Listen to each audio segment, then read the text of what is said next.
اور ذہانتوں کو جملوں میں تبدیل کر دینے کا سلیقہ جاننے والی شخصیت خانم ذکیہ بطول نجفی صاحبہ سے کہ وہ تشریف لائیں اور بعنوان کربلائے عصر از دیدگاہ زینب سلام اللہ علیہ خطاب فرمائیں۔ خانم کی صحت و سلامتی اور ان کے استقبال کے لیے بلند ترین صلوات اللہم صلی علی محمد و آل محمد و عجل فرجہ۔ بر علی و اولاد علی صلوات اللہم اللہم صلی علی محمد و آل محمد و عجل فرجہ۔ محمد و آل محمد صلوات اللہم اللہم صلی علی محمد و آل محمد و عجل برائے تشریف آوری رحمت للعالمین و امیر المؤمنین و سیدۃ النساء العالمین و ائمۃ الطاہرین بآواز بلند تر صلوات اللہم اللہم صلی علی محمد و آل محمد و عجل فرجہ۔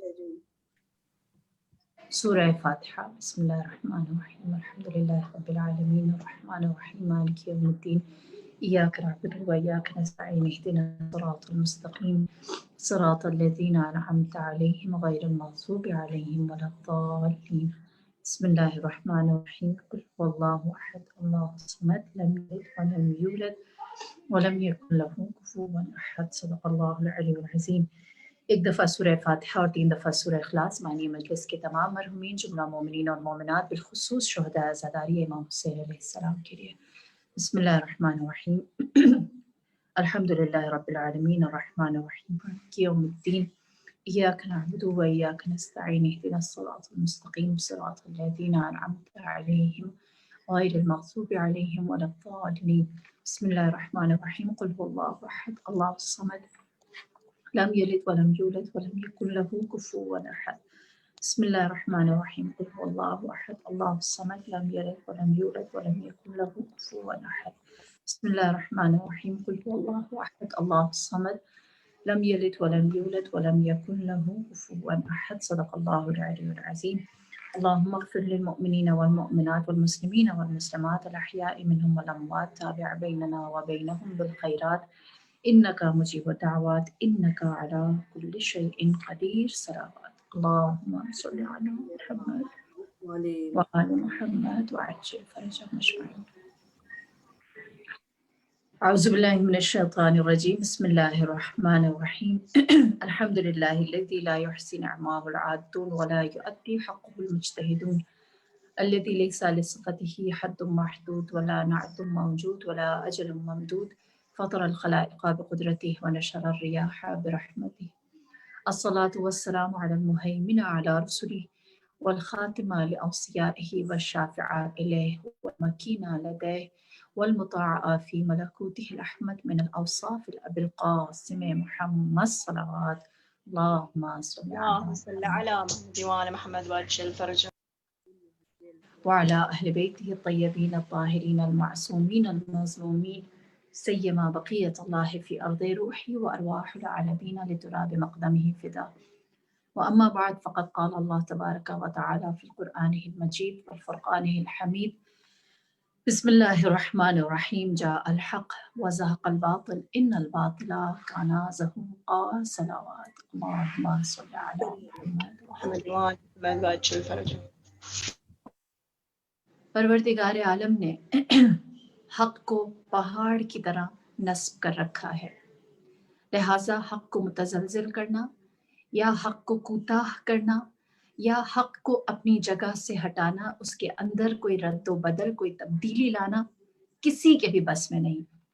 اور باطل کو اللہ نے جھاگ کی طرح قرار دیا ہے کہ جس کے اوپر کوئی کھڑا ہو بھی جائے تو اس کو حاصل کچھ نہیں ہوگا، جس کو دوام نہیں ہے، جو زیادہ دیر ٹھہر نہیں سکتا، اور جس کی سب سے خوبصورت مثال ہمارے لیے یہ ایام کربلا، ایام عاشورہ، ماہ محرم اور بالخصوص اس کے پہلے 10 دن والفجر ولیال العشر ہیں۔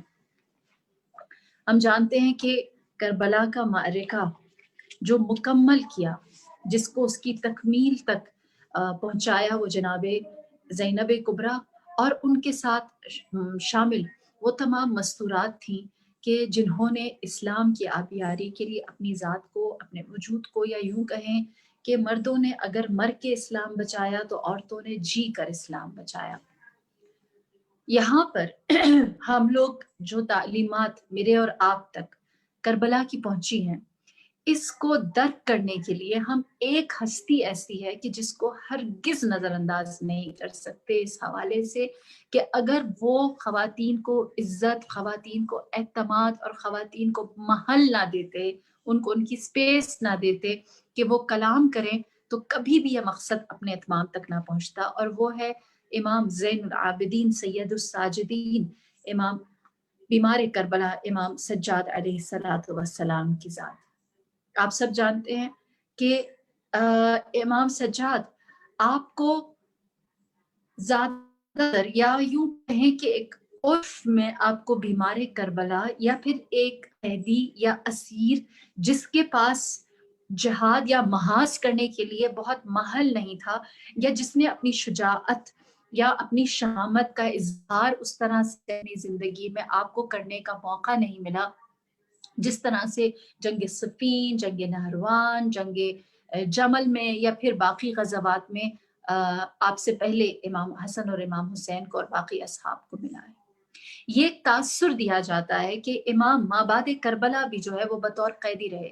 یہ بھی ایک تاثر دیا جاتا ہے کہ مابعد کربلا جب کربلا کوفہ اور شام سے پلٹ کر آپ واپس مدینے آئے ہیں، تب آپ کے لیے نظر بندی تھی، اور اس نظر بندی کی وجہ سے آپ بہت سارے حقائق جاننے کے باوجود اس سے پردہ نہیں ہٹا سکے۔ تو اوور آل جو آپ کی ذات کا وہ حصہ ہے جس میں آپ نے سکوت یا خاموشی کیا ہے، یا آپ مصلحت میں رہیں، اس کو زیادہ وہ کیا جاتا ہے، اور تذکرہ بھی شاید اس کا زیادہ آپ کی مظلومیت کے حساب سے، یا پھر یہ کہ جو آپ کا جہاد تھا، جو آپ نے اپنی کنٹریبیوشن رکھی ہے، اس کو اس کے شایان شان بیان نہیں کیا جاتا۔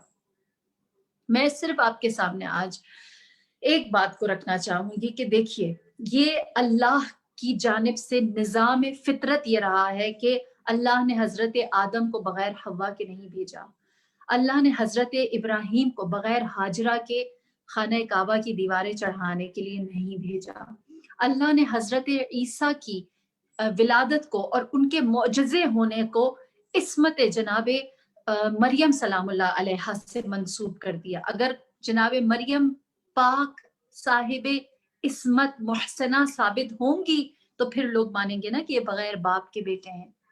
تو جناب مریم کی پاک دامنی سے یہ چیز مشروط ہو گئی، جناب عیسیٰ کا معجزہ ہونا، اور اگر حضرت عیسیٰ گہوارہ جناب مریم میں کلام کرتے ہیں تو وہ بھی اس میں بھی شریک ہیں جناب مریم سلام اللہ علیہا۔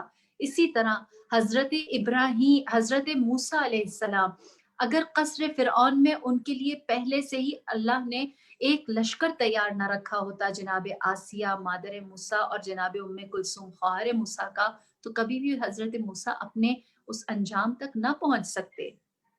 لہٰذا اللہ نے ہمیشہ، یہ قانون رہا ہے خدا کا، یہ الہی نظام کا قانون رہا ہے کہ اس نے ہمیشہ اپنے مقصد کے حصول کے لیے خواتین کی کنٹریبیوشن کو حتمی کیا ہے، یہاں تک کہ میرے آقا، میرے سید و سردار خاتم النبیین نے فرمایا کہ اگر تلوار علی ابن ابی طالب اور جناب خدیجۃ الکبریٰ کا مال نہ ہوتا تو اسلام کبھی نہ پھیلتا۔ ان دو چیزوں کو آپ نے سارا کا سارا ہم کہیں کہ کریڈٹ دیا، اور آپ نے فرمایا کہ ان دو چیزوں کی بنیاد پر میں نے دین اسلام کی ترویج کی ہے۔ اور جناب خدیجہ کا کردار وہ کیا، وہ کون سا ایک عنصر ہے جو ہم دیکھتے ہیں کہ جناب خدیجۃ الکبریٰ جب کلام کرتی ہیں تو رسول اللہ خاموش ہو جاتے ہیں، جب آپ خطبے دیتی ہیں تو نبی خدا انہیں خاموش کراتے نہیں ہیں، بلکہ ان کی عزت اور ان کے احترام میں ان کے خطبے کو تمام ہونے دیتے ہیں اور اپنی مکمل تائید رکھتے ہیں۔ اسی طرح جناب فاطمۃ الزہرا جب دربار میں جاتی ہیں، امیر المؤمنین اپنی مکمل تائید دیتے ہیں۔ اسی طرح جناب زینب کبریٰ کو کس کی تائید حاصل ہے اور کس کی اتباع میں حاصل ہے؟ آپ کو تائید حاصل ہے وقت کے امام زین العابدین کی۔ اور امام زین العابدین یہ کس کی اتباع میں کر رہے ہیں؟ آپ کر رہے ہیں اتباع رسالت، آپ کر رہے ہیں اتباع نبوت، آپ کر رہے ہیں اتباع ولایت علی ابن ابی طالب، جو ان کی سیرت ہے اس کو لے کر چل رہے ہیں۔ اور پھر جو مقام جناب امام زین العابدین علیہ الصلوۃ والسلام کا ہے اس کو سمجھنا ضروری ہے. کیوں؟ کیونکہ دیکھیے جو منزل ہے جہاں پر اسلام کی فتح کا جھنڈا گاڑنا ہے وہ ہے شام. شام کیا جگہ ہے؟ شام ایسی جگہ ہے جہاں پر 80 سال اور زیادہ سے زیادہ کم سے کم 50 سال تک لوگ امیر المؤمنین کو ناسزا کہتے رہے ہیں، ناسزا کہتے رہے ہیں. اور وہ ایمان کے جس رذیلت پر تھے ہم سب جانتے ہیں، بار بار اس کو میرا خیال تذکرہ کرنے کا بھی دل نہیں چاہتا. لہٰذا اب وہ ایمان کی اس رذیلت پر ہیں اور حق سے اتنے بے بہرا ہیں، اور وہاں جا کر کیا کرنا ہے؟ وہاں جا کر اسلام سنانا ہے. کس نے سنانا ہے؟ اسی علی کے فرزند نے، اسی علی کی تعلیمات کو پہنچانا ہے وہاں پر، اور ان کے نام کو جس کو لوگ ناسزا کہتے ہیں ان کو درود و صلاۃ و سلام کے لائق بنانا ہے. ذات علی ابن ابی طالب میں کوئی کمی نہیں تھی. عقل، ان کی عقلوں پر جو پتھر پڑے ہوئے تھے، یہ جس انحراف و ضلالت میں گرے ہوئے تھے اس سے نکالنا مقصود تھا.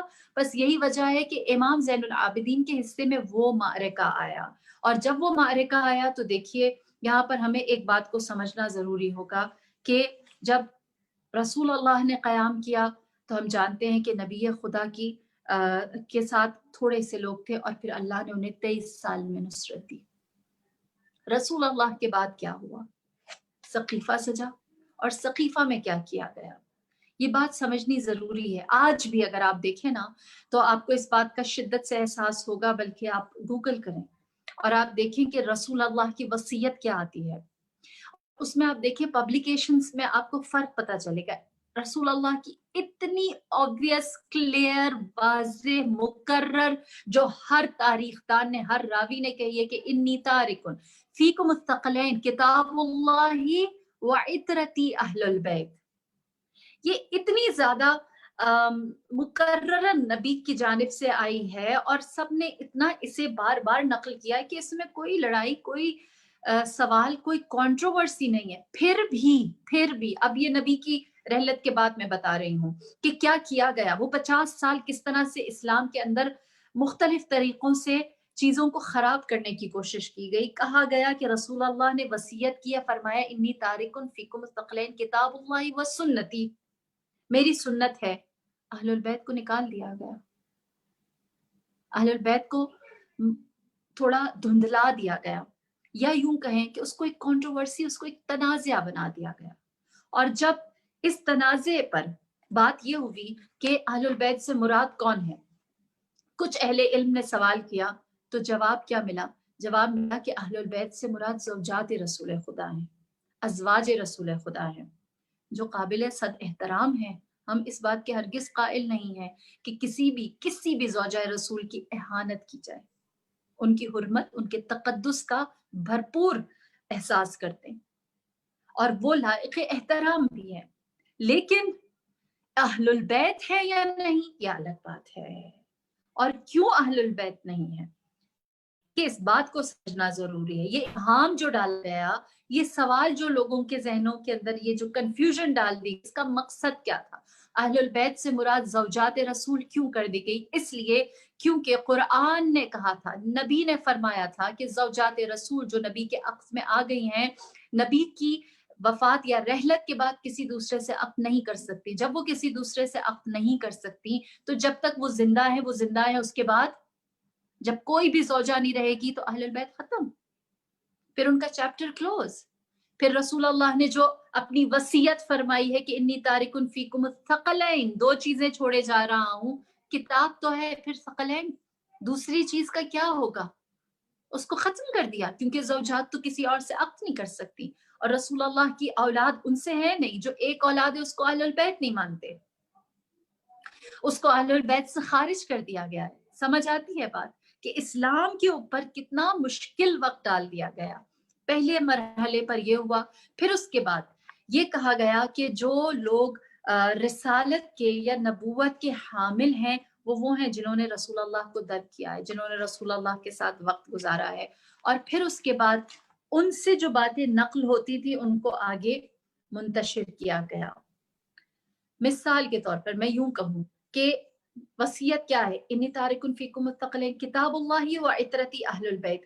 جو عطرت ہے، جو اہل البیت ہے، اس کو ایک سوال بنا دیا گیا. جو کتاب ہے اس کی تفسیر کے لیے اہل البیت کو نظر انداز کر کے اصحاب کی جانب چلے گئے, اور اصحاب میں بھی اس ہستی کو نظر انداز کیا گیا کہ جن کے لیے نبی کو بطور نبی یہ ان کے اوپر لازم واجب کیا گیا تھا, شرعی طور پر فرض تھا نبی کے لیے کہ جو قرآن کی آیت آپ پر نازل ہوتی ہے وہ علی ابن ابی طالب کے سامنے بیان کی جائیں, ان کے سینے میں وہ بھی منتقل کی جائیں. جتنا علم نبی خدا کو عطا ہوتا ہے اتنا ہی علم اسی نبی کے وصی کو عطا ہوتا ہے, اتنا ہی. لہٰذا آپ کے اوپر لازم تھا, نبی کے اوپر لازم تھا کہ وہ علی علیہ السلام کو سب کچھ تعلیم دے. اور جب قرآن سمجھنے کی باری آئی, جب قرآن کی تفسیر کی باری آئی, جب قرآن کا مصداق تلاش کیا گیا تو ذات علی ابن ابی طالب کو تو ناسزا کہتے تھے. اس سے تو کوئی انکار نہیں ہے نا کہ ان کو ناسزا کہا جاتا تھا. جب علی ابن ابی طالب کو ناسزا کہا جاتا ہے تو قرآن کی تفسیر کون کر رہا تھا؟ کون قرآن کا مصداق کون بنا رہا تھا؟ کون قرآن کی آیات کے لیے مثالیں تلاش کر رہا تھا؟ میں کچھ مثالیں دیتی ہوں. وَمِنَ النَّاسِ مَن يَشْرِي نَفْسَهُ ابْتِغَاءَ مَرْضَاتِ اللَّهِ وَاللَّهُ رَءُوفٌ بِالْعِبَادِ. قرآن کی یہ مشہور آیت ہے کہ جس کے بارے میں اب ہم سب جانتے ہیں, لیلۃ المبیت, جب رسول اللہ نے رات کی تاریکی میں ہجرت فرمائی اور اپنے بستر شہادت پر امیر کائنات کو آپ نے سلایا تو اللہ کی جانب سے یہ آیت نازل ہوئی تھی. کوئی شک نہیں. اور اس آیت کے بارے میں کہا گیا کہ یہ آیت, اس کا مصداق عبد الرحمن ابن ملجم ہے. شام میں یہ کہا گیا کہ عبد الرحمن ابن ملجم کے لیے یہ آیت نازل ہوئی ہے. کیوں؟ کیونکہ اس نے خود مر کے علی کو مارا ہے. اليوم اکملت لکم دینکم واتممت علیکم نعمتی ورضیت لکم الاسلام دینا. کب آیت نازل ہوئی تھی؟ مقام غدیر خم, جب ولایت علی ابن ابی طالب کا اعلان ہو گیا تھا. کسی کو اس میں شک؟ کوئی راوی کہتا ہے. لیکن شام میں اس کی تفسیر کیا کی جانے لگی؟ کہا جانے لگا کہ زکوٰۃ کے لیے, اگر تم اپنے مال میں سے زکوٰۃ دو گے تو ایسے ہے جیسے تمہارا دین کامل ہو گیا, تم پر نعمتیں تمام ہو گئیں اور اللہ تم سے راضی ہو گیا. یہاں تک کہ انا اکرمکم عند اللہ اتقاکم, کہ تمہارے اللہ کے نزدیک تم میں سے سب سے زیادہ تکریم عزت والا وہ ہے کہ جو تقوی والا ہو. اس کا مصداق کس کو بنایا گیا؟ معاویہ ابن ابی سفیان کو. آج تک کنٹروورشل ایک پرسنالٹی ہے, آج تک لوگ اس کے اوپر ڈیبیٹ کرتے ہیں کہ اچھا تھا یا برا تھا. ہم نہیں, اہل سنت, اب ہمیں اس سے کوئی بحث نہیں ہے. لیکن اس آیت کا مصداق اس کو بنا دیا گیا جب قرآن کی روح اس طرح سے ختم ہو گئی, جب قرآن کے مصداق ضائع کر دیے گئے, اس کی اہانت کی گئی, تو وہ لمحہ تھا جہاں پر نبی خدا کی وصیت کو ختم کر دیا گیا. یہاں تک کہ جو آپ کی ولایت جس کے پاس تھی, یعنی ذات علی ابن ابی طالب, آپ کے ساتھ جنگیں کی گئیں, اور جنگوں کا نتیجہ سب جانتے ہیں کہ جب ہارنے لگے تو قرآن نو کے نیزہ پر چڑھا دیے گئے. میرے مولا فرماتے رہے, میں قرآن ناطق ہوں. میرے بارے میں نبی خدا نے فرمایا تھا کہ علی حق کے ساتھ اور حق علی کے ساتھ. زمانہ کیا جواب دیتا تھا؟ اے علی, کچھ بھی ہو, آپ جو بھی ہیں وہ آپ ہیں, لیکن اس قرآن کے خلاف ہم تلوار نہیں اٹھائیں گے.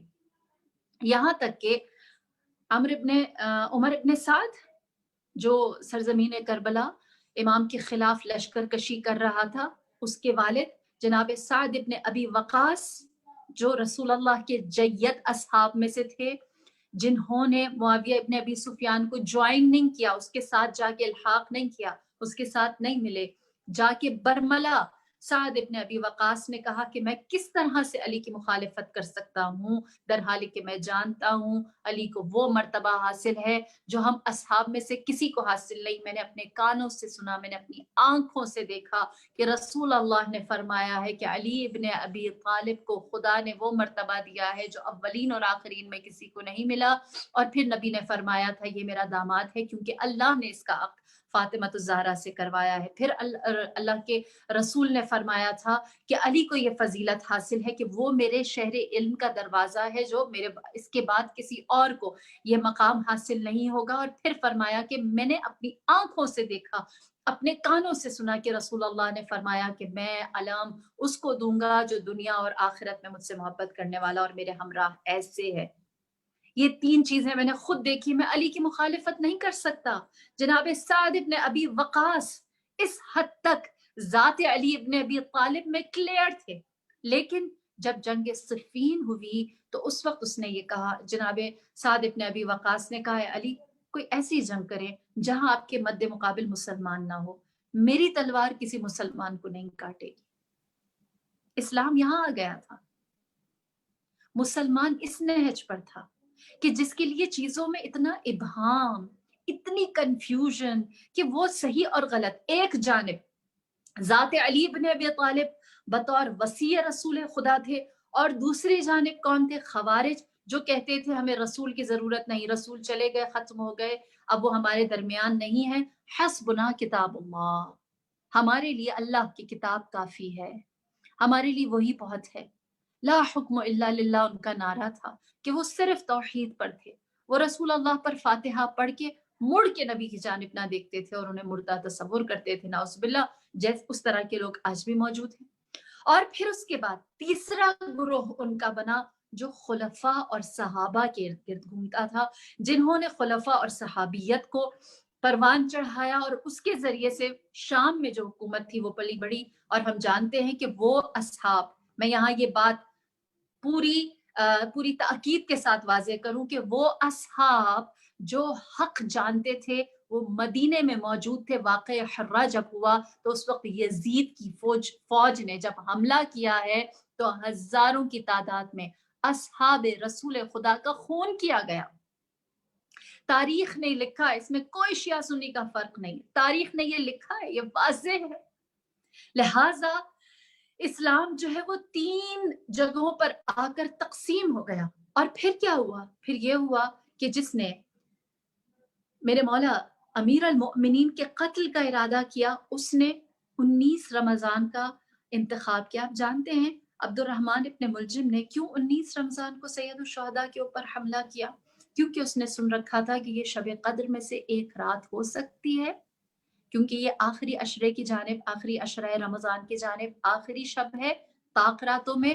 اس نے سوچا کہ آج میں یہ عظیم عمل انجام دوں، میری جزا بہت زیادہ ہوگی۔ علی ابن ابی طالب کے لیے اسلام کے اوپر عمل کرنے والے خارجی و ناصبی اس نہج پر پہنچ گئے، اور جب خبر گئی ہے شام تو وہاں پر عید بنائی گئی کہ یہ کام بہت بہترین ہو گیا، اسلام کے نام پر، خلیفۃ المسلمین کے نام پر، یہ تاریخ ہے اسلام کی۔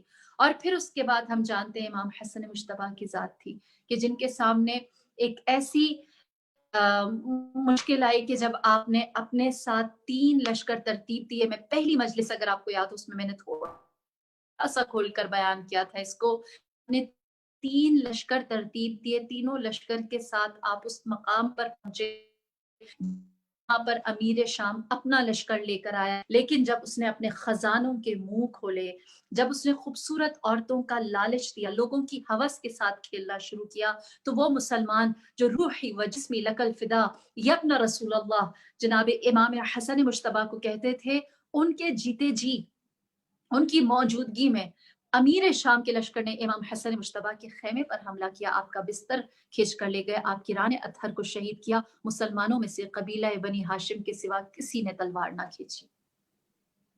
قرآن کا ابہام، حدیث کا ابہام، اور جو امیر المؤمنین کی ذات ہے اس کے اندر جو کنفیوژن وہ اپنی جگہ، لیکن جو فرزندان ہیں، جو اس کے بعد سلسلہ ہے، جو ہدایت ہے، اس میں مسلمان اس حد تک لا تعلق ہو گئے، یہاں تک کہ میرے مولا، میرے سید، میرے سردار، سیدہ شباب اہل الجنہ، مصباح الہدی، سفینۃ النجات امام حسین علیہ السلام نے فرمایا کہ اب اسلام اس قدر بے روح ہو گیا ہے کہ اگر مجھ جیسا